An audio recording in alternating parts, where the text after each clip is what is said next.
आज हम बनाएंगे 44 शर्ट साइज का बगलबंदी कुर्ता। इसके लिए आप देख सकते हैं हमारा मेज़रमेंट आपके सामने है। इसमें कुर्ते की लेंथ है 38 इंच, तैयार 38 इंच है और उसमें +1 इंच करेंगे हम मार्जिन के लिए। चेस्ट है हमारा 44, पेट भी 44 है और वेस्ट का हिस्सा 45 है। स्लीव लेंथ है 25, स्लीव ब्रेड्थ है 6 इंच, आर्म होल है हमारा 9.5 इंचेस और दामन का साइज़ है 15 इंचेस। अब हम अपने कुर्ते की कटिंग शुरू करते हैं। इसके लिए हमने 4 मीटर कपड़ा लिया हुआ है। कुर्ते की लंबाई हमने 39 इंच पर मार्क कर दी है। अब हम गले का मार्किंग करेंगे। ये हमारा पीछे का पल्ला है। गले का मार्किंग हम करेंगे 2.5 इंच पर। गले का मार्किंग करने के लिए हम 2.5 इंच पर एक निशान लगा देंगे।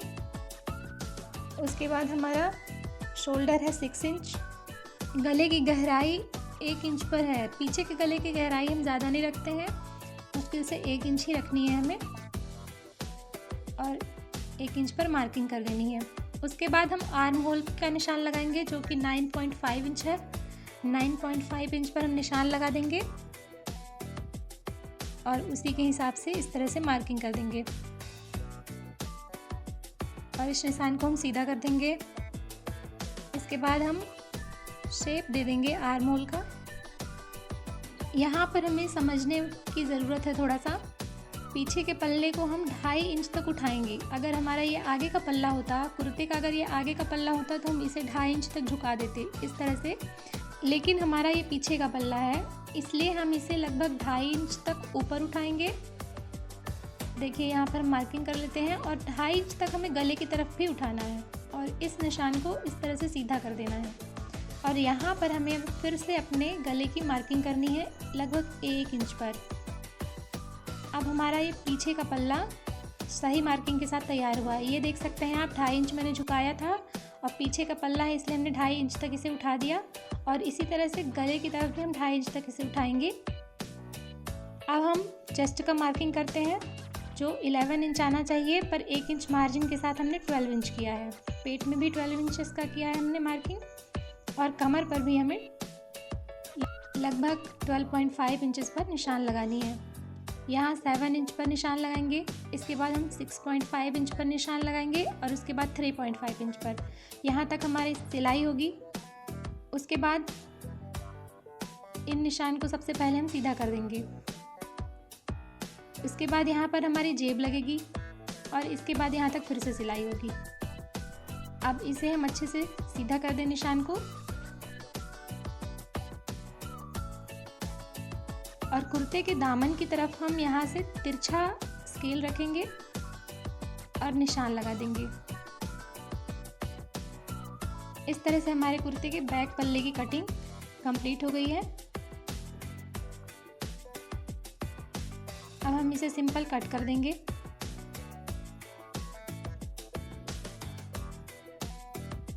इसकी कटिंग कर देने के बाद हम अपने इन मार्कों पर छोटे छोटे से कट लगाएंगे जहाँ पर हमें जेब लगानी है और स्टिच करनी है। इसके बाद हम अपने कपड़े को फिर से 4 फोल्ड में बिछाएंगे।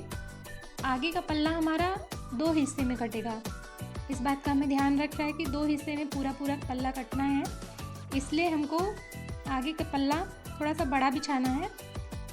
ये देख सकते हैं आप। आगे की कटिंग करने के लिए अपने पीछे के पल्ले को कुर्ते के कपड़े में रखेंगे और उसी तरह एज इट इज़ मार्किंग कर देंगे जैसे हमारे पीछे के पल्ले की कटिंग है।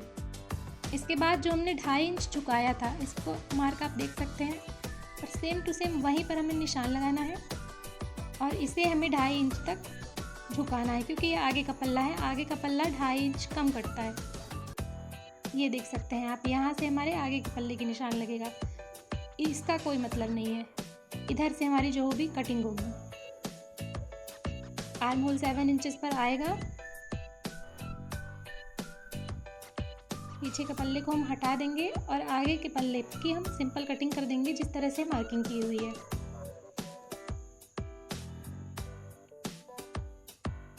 इस चीज़ को थोड़ा सा समझना पड़ेगा। इसके बाद हम इन निशान को सीधा कर लेंगे। 7 इंच पर जो हमारा निशान था ये जेब के लिए हो गया और ये नीचे सिलाई के लिए। इन सभी निशानों को हम सीधा कर देंगे। स्केल की सहायता से सबको सिंपली सीधा कर देना है। अब इस पल्ले को हम ओपन करेंगे। ओपन करने के बाद ये निशान हम पूरे में सीधी तरह से लगा देंगे। दोनों पल्लों को एक अच्छी तरह से बराबर कर देने के बाद हम इन निशानों को सीधा कर देंगे और इसके बाद हम यहाँ पे गले का शेप और बगलबंदी का शेप देंगे। इसके लिए हमने जो गले पर मार्किंग दिख रही है वहाँ से हमें आर्म होल तक बगलबंदी का शेप देना है। इस तरह से गले का शेप देंगे। गले का शेप हमें इसी तरह से देना है। इसके बाद हमें लगभग 4 इंच तक इसे कम करना है, क्योंकि ये पूरा लास्ट तक बांधने की कोई ज़रूरत नहीं होती है। थोड़ा सा ये दिखना चाहिए, तभी बगलबंदी का लुक आता है।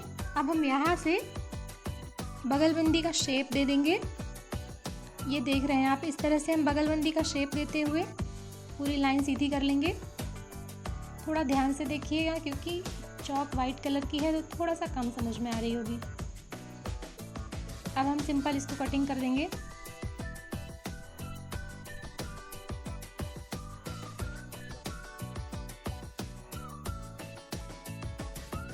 कटिंग करने के बाद आप देख सकते हैं, इन दोनों पल्लों को हम सीधा करके रखेंगे और देखेंगे कि हमारा बगलबंदी किस तरह आएगी। ये देखिए, इस तरह से दोनों पल्ले बगलबंदी के एक दूसरे के ऊपर रख दिया है हमने। ये पे गले का मार्किंग हो जाएगा, यहाँ पर दोनों डोरियाँ लग जाएंगी और इस तरह से आगे के पल्ले की कटिंग और ये पीछे के पल्ले की कटिंग तैयार है। अब हम बाकी की चीज़ों की कटिंग कर लेंगे। जैसे डोरियाँ हो गई, 8 तरह की डोरियाँ लगेंगी और जेब हो जाएगा, पट्टियाँ हो जाएंगी। ये पट्टी हो जाएगी हमारे बगलबंदी को पलटने के लिए। ये स्टिचिंग के वक्त आपको समझ में आएगा, मैं समझाऊंगी।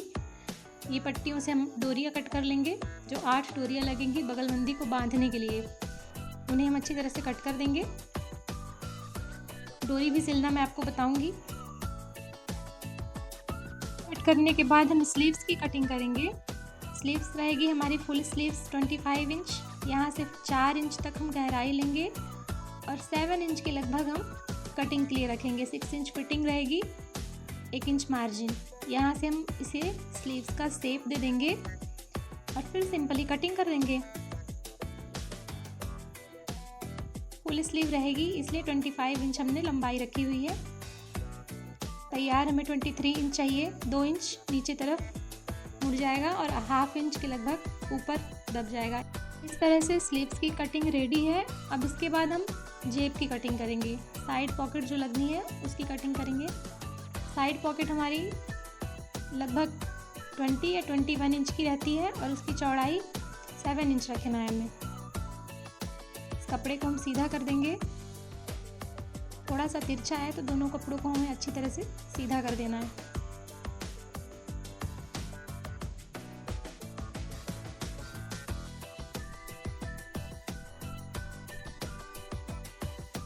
जेब की कटिंग मैंने पिछले वीडियो में भी बता रखी है, आप देख सकते हैं। जेब की कटिंग उसी तरह से करनी है जिस तरह से पिछले वीडियो में मैंने बता रखी है। इसके बाद इस बचे हुए कपड़े से हमें कॉलर की कटिंग करनी है, जो सिलाई करते वक्त हम बताएंगे आपको। इस तरह से बगलबंदी की कटिंग कंप्लीट हुई। ये डबल एक्सल बगलबंदी है और इसकी सिलाई का वीडियो भी हम अगले पार्ट में जल्दी ही डालेंगे।